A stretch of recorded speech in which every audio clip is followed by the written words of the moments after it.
Hello అందరికీ. Recently నేను కొంచెం సిక్ అవడం వల్ల వీడియోస్ పోస్ట్ చేయలేకపోయాను. బట్ ఇక మీద కంటిన్యూస్గా వీడియోస్ వస్తాయి. అండ్ ఈరోజు రెసిపీ వచ్చి వంకాయ వెల్లుల్లి కారం. నేను ఎప్పుడైనా నాకు బాగా కోల్డ్ చేసిన అండ్ స్పైసీగా తినాలనిపించినప్పుడు వెజిటేరియన్లో ఈ కర్రీ చేస్తూ ఉంటాను. And here go the recipe.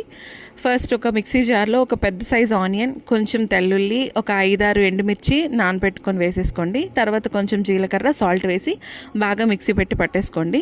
And తర్వాత కళాయి తీసుకొని అందులో మీకు కావాల్సిన అంటే మీ గ్రేవీకి తగ్గట్టు ఆనియన్స్ వేసుకొని కొంచెం బాగా సాటే అయ్యాక ఆల్రెడీ కట్ చేసి పెట్టుకున్న వంకాయ ముక్కల్ని అందులో వేసేసుకోండి. అండ్ ఇది మీకు తెలిసే ఉంటుంది, వంకాయలు కట్ చేసుకునేటప్పుడు ఉప్పు నీటిలో వేస్తే అవి బ్లాక్గా అవ్వకుండా ఉంటాయి.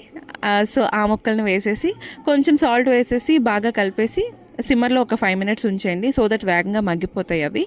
అండ్ మీరు ఆల్రెడీ మిక్స్ చేసుకున్న పేస్ట్ని అందులో మిక్స్ చేసేసి మనకి ఉప్పు కారం అన్నీ సరిపోయేటట్టు అడ్జస్ట్ చేసుకొని సిమ్మర్లో ఒక 5 minutes ఉంచేయాలి. దీనికి కొంచెం ఆయిల్ ఎక్కువే పడుతుంది, ఎందుకంటే ఇది ఆ రెసిపీ అలాంటిది కాబట్టి. సో బాగా కలిపేసిన తర్వాత లాస్ట్లో కొంచెం గరం మసాలా, కొత్తిమీర అండ్ కరివేపాకు వేసేసుకొని కలిపేసిస్తే యమ్మీ కర్రీ రెడీ అయిపోతుంది.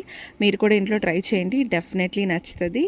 అండ్ ప్లీజ్ నా వీడియోస్ని లైక్ చేయండి, షేర్ చేయండి, ఫాలో కొట్టండి అండ్ సబ్స్క్రైబ్ చేసుకోండి.